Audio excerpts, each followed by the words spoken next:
Hey guys, thanks for tuning into this episode number 58 of the Build Your Vision podcast, where we teach emerging entrepreneurs how to build their best business and their best lifestyle. So today I'm going to be reposting an episode, which I think actually might be one of the best solo episodes that I've ever done on this podcast. And it was extremely early in the game, and I'm actually really proud of myself for producing such a quality episode with quality information that, listening back to it, just trying to learn from myself and possibly make adjustments and, constantly make myself better.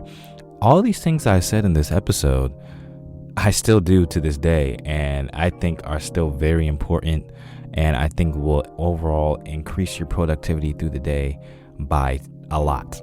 And sometimes I don't even still uphold these things that I should be doing, but I usually do hold true to these things throughout my daily life, and it helps so much with my productivity and why I'm able to do so many things throughout the day and hold so many tasks and still produce a quality product. So just listen to this episode. Probably want to write some of these things down, play it back if you need to, but I think you will enjoy this if you haven't listened to it already. This is one of the earlier episodes in the first season of this podcast, so hope you enjoy it. Let's get into it.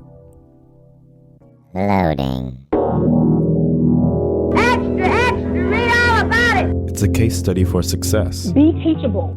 What better way to learn than to just ask? The learning process becomes a journey, turning dreams into realities. Part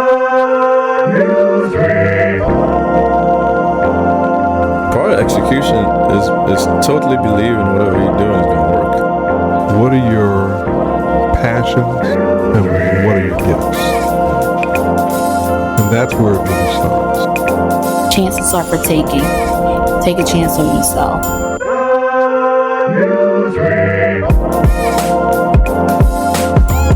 Any and everyone is capable of being a leader. You're not going to have all the answers immediately. Wow.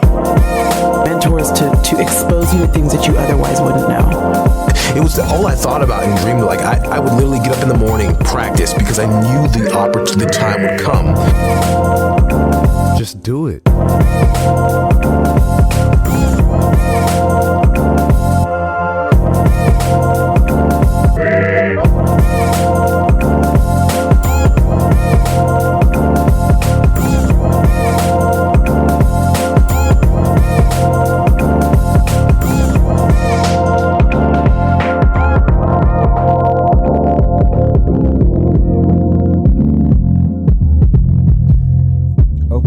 So the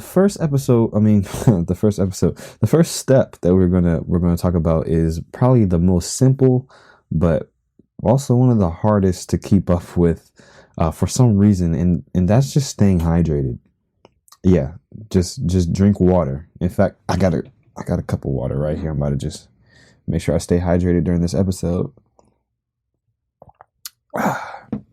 Yeah, stay hydrated.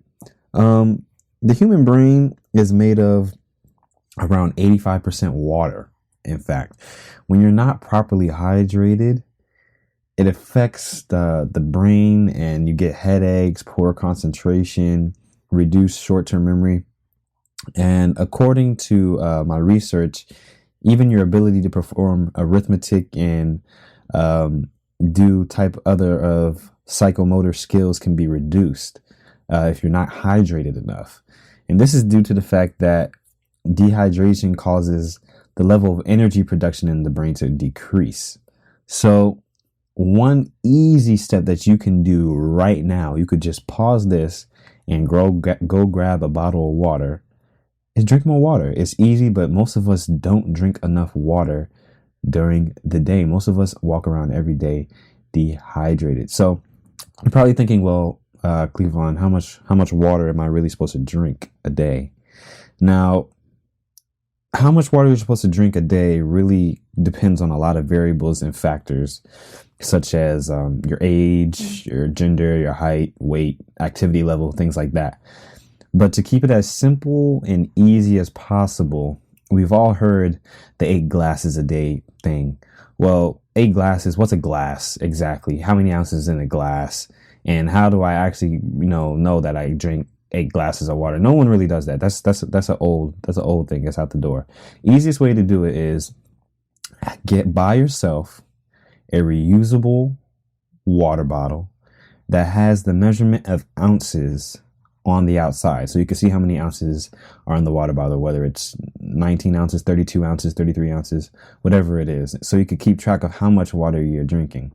Now, you're supposed to drink, according to my research and things that I've learned over time, you're supposed to drink about half an ounce of water, or at least half an ounce of water, for every pound of your body weight. So if I weigh 155 pounds, that means that I should be drinking at least 77.5 ounces of water a day, because that's half my body weight in ounces.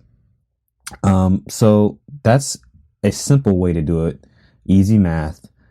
If you want to be more specific about your water intake according to your personal needs, I'm going to put a link in the show notes under the episode for camelback.com. If you never heard of Camelback, they're a brand for water bottles. In fact, you could get one of their reusable water bottles and use that. And they also do things for like hikers and things like that, so they stay hydrated.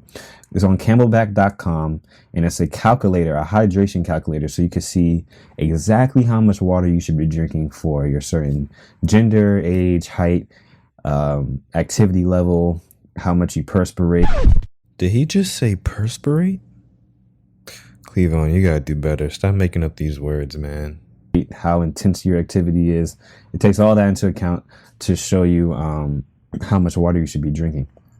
All right, so first step, drink more water. Boom, that's easy. Second step, or second tip, is make list. Now, making lists, that's easier said than done, because for some reason we just don't like to sit down and write things down. But writing lists, I think that is the most important tip out of all 7 of these tips. The first part of getting the thing done is just writing it down, because you're physically committing to writing it down, which makes it, when it's just a thought in your head, it's easy to get lost, you forget, you don't follow through. But when you write it down, that's the first step to actually getting it done. Now, this could be a list for anything. It could be a to-do list, a checklist, shopping list. You don't want to shop around all day just looking at random things that you walk by just because you walk by them. Make a shopping list. Just go to those certain things and get them. More productive with your shopping. Boom. You can make a goal list so you can achieve your goals faster or stay focused on your goals, anything like that. Make lists. Write it down. I do this personally every single day. Before I go to sleep, I make a list of things I know need to get accomplished for the next day, whether that be personal objectives, academic, whatever needs to get done in that day. I write it down and put a marker. I use my iPhone actually, because writing things down and then carrying a notebook around everywhere, I always have my iPhone, so I write it down on there, and I put a little check box next to it, leave it open so that when I press it, it lights up yellow, so that I know that I got it done. Now, the other thing I do, which I extremely recommend to anyone who is doing to-do lists to make their day more productive, is to put times next to your items on your list. Before, I was just putting the items on there. Okay, this needs to go. I need to go to the store. I need to get gas. I need to call this person. I need to do this assignment. I was just putting it on the list, and I knew it was on the list. I'll look at the list and I'll try to get it done, but I rarely ever got through the majority of the list, like ever. And I was wondering, I'm like, okay, man, I'm making these lists, but they're not really working for me. So one day I just said, well, I'm going to time out each thing I put on this. So I said, okay, I'm going to wake up at this time. I'm going to go get gas at this time. I'm going to play basketball from this time to this time. I'm going to take a shower at this time. I'm going to start reading at this specific time. And when I started doing that, my efficiency, or my follow through rather, of my list increased dramatically, because when I would go off schedule, I would know that I was falling behind. Before, I didn't know I was falling behind. So I would get 2 or 3 things done when I still had 8 things on the list that I needed to get done. But I had no type of time to associate with how well I was performing. So write down the specific times that you want to get those things done. And I promise you, unless you really just don't care about falling behind schedule, and you shouldn't be having a list in the first place if you don't care. Put the times next to your list, and trust me, you will see an improvement of your follow through of your list. Now, I'm not saying that you're going to get everything done every time. In fact, that hardly ever happens. But you will realize how much more you get done just because you took your time into consideration. So make sure you do that as well. Now, the next tip also has to do with time. Now, this next tip is called know your peak hours. Now, peak hours, that's just simply saying what time is your brain at its peak. It's most productive, most focused, most sharp state. When can your brain do the most? That's your peak hours. So very successful people like Bill Gates, Warren Buffett, and those, we all have heard them say, if you ever look at what they say in interviews and things like that, they say they wake up at 4:30 a.m., 3:30, 5:30. These people wake up very early. And the overall consensus is that to be a successful person, you got to get up early, which makes perfect sense. I'm not knocking that. In fact, I do that myself. My peak hours personally are about from 3:30 a.m. to 5:30 a.m. That's when I'm at my absolute sharpest. And that's just because I'm a morning person. I found that out through simple trial and error. And this works for some people, but it doesn't work for everyone. In fact, sometimes I go to sleep early because my brain shuts down at around 10 p.m. I go to bed at like 8 and wake up at 3. So my body clock is completely shifted. But it works for me because that's what my personal body clock is and my peak hours. Some people I know who are also extremely productive don't go to sleep until 3:30 a.m. Because their peak hours are between 12 a.m. and 3:30 a.m. So that works for them. So what I'm recommending is not to necessarily force yourself to try to wake up early. I want you to, in fact, try to find out when you are most productive. So do experimentation. Go to sleep at 10, wake up at 6 and see how effective you are. Or go to sleep at 8 and wake up at 3 and see how productive you are. Or maybe you'll just be a groggy zombie mess so that you know that it doesn't work for you. Or just try to stay up late and do work. 12, 1, 2 o'clock a.m. That could be when you're at your best. But just go through simple trial and error. And try to find out, if you don't already know, what your peak hours are, so that when you do commit to doing what you need to do, your brain is in the best state of mind to get that thing done as quickly and as efficiently as possible. Well, I'm seeing that a lot of these tips have a lot to do with time. The third tip is the fourth tip is to take breaks. Now, your brain is a muscle. Your brain's a muscle.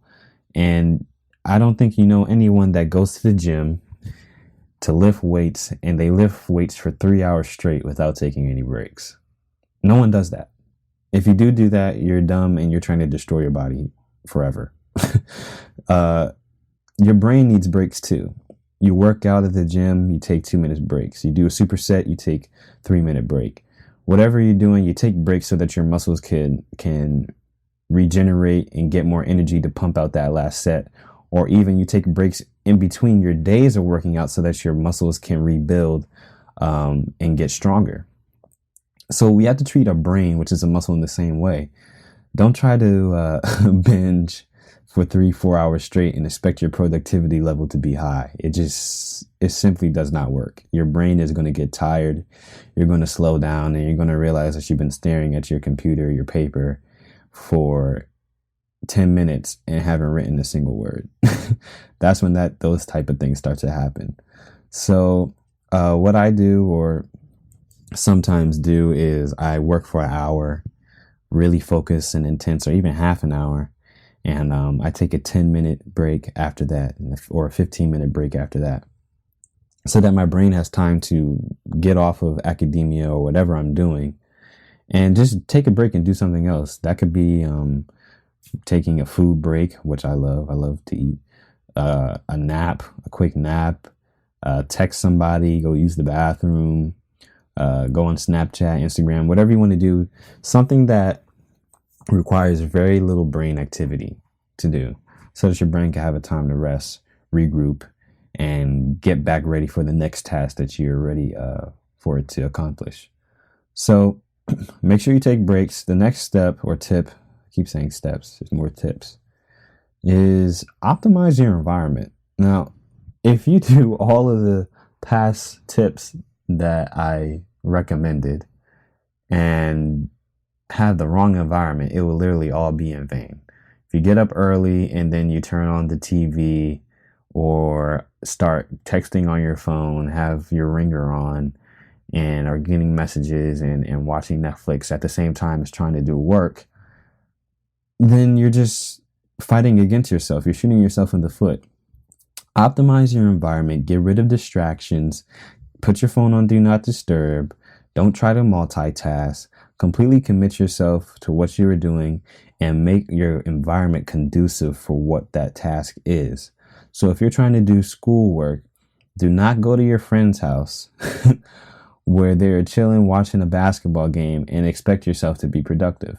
It simply doesn't work like that. And I've done it myself. You kind of trick yourself. Okay, well, I could do work and watch TV. I could do work and go to the kickback or whatever it is. No, you can't. Well, you can, but your productivity will be cut in half or even chopped by 80% or 90%.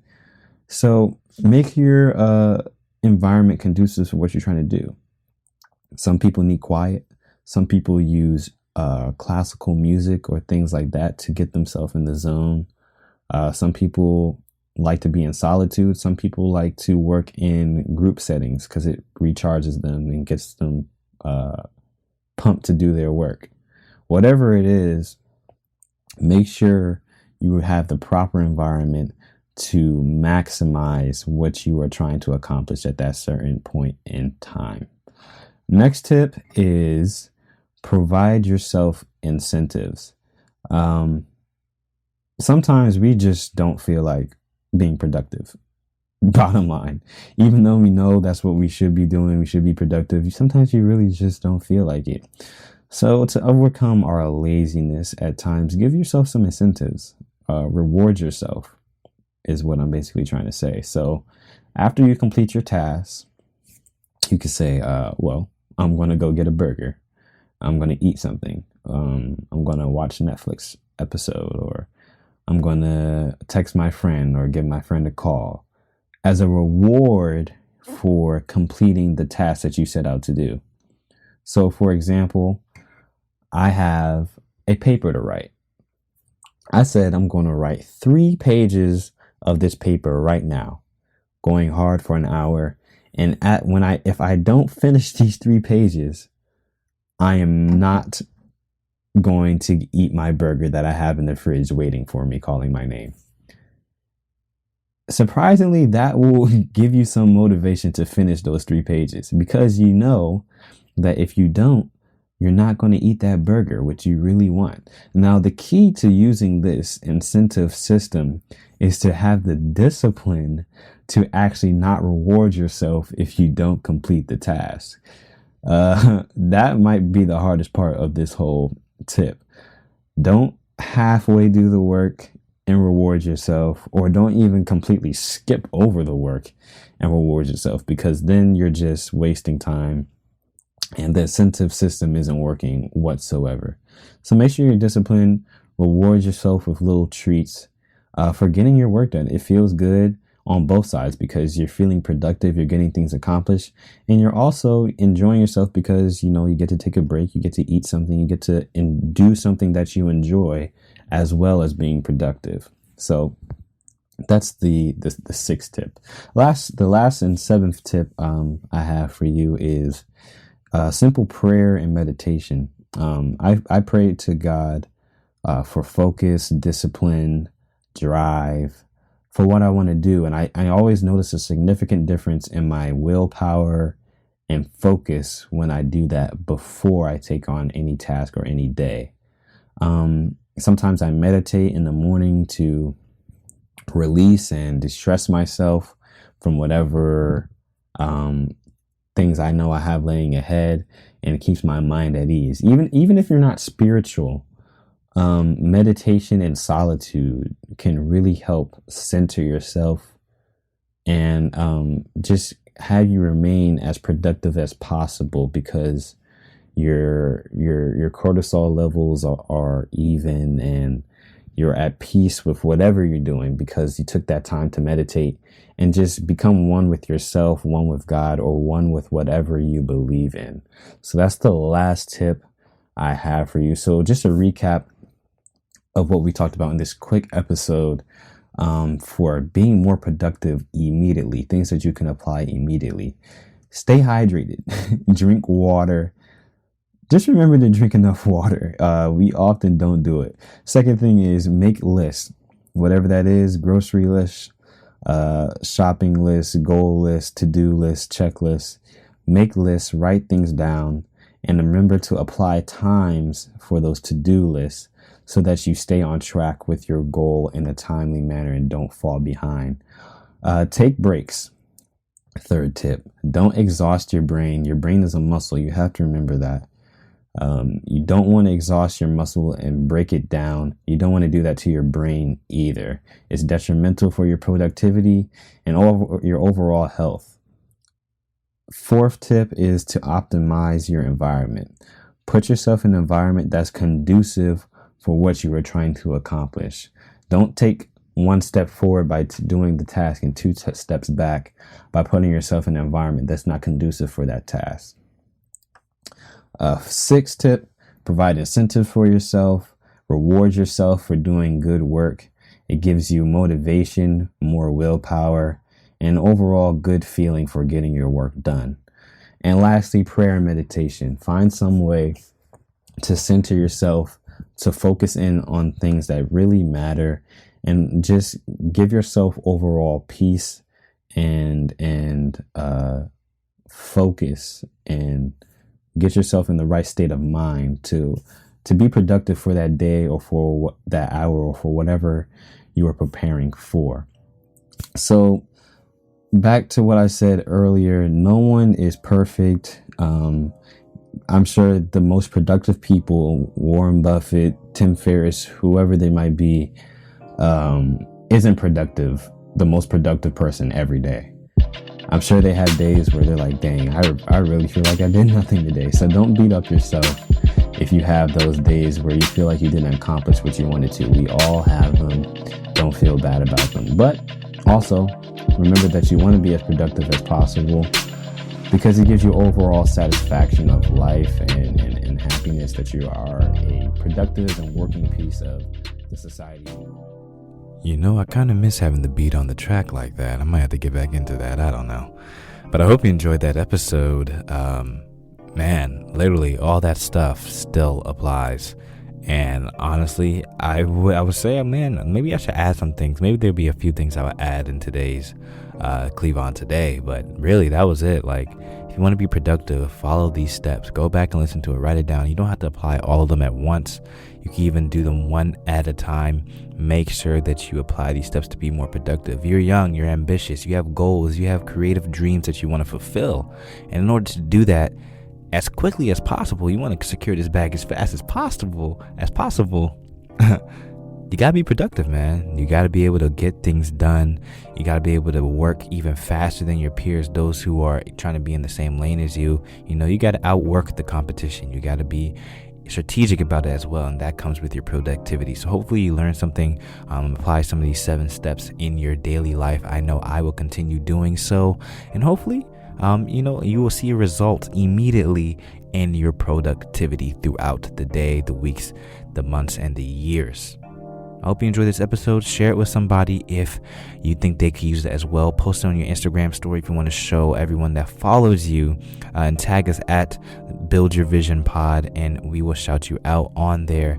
Let the world know this information. Don't keep it to yourself. And if you're feeling really good, if you're feeling really great and you want to support the show, leave a rating and review on iTunes. I would deeply appreciate it. It gives people an idea of what the show is and can get them involved as well in this community that we're building, the Build Your Vision community. So I will talk to you guys next week. Until then, keep building your vision every single day. Peace. Hey guys, Clee here. Thanks so much for listening to the Build Your Vision podcast. I hope you enjoyed this episode. I would think you did if you stayed all the way to the end. The best thing that you could do to help support this show is by sharing it with somebody. By you just taking a few seconds to recommend this show to somebody, you are making a huge impact, not only on the success of this show, but possibly on that person's life.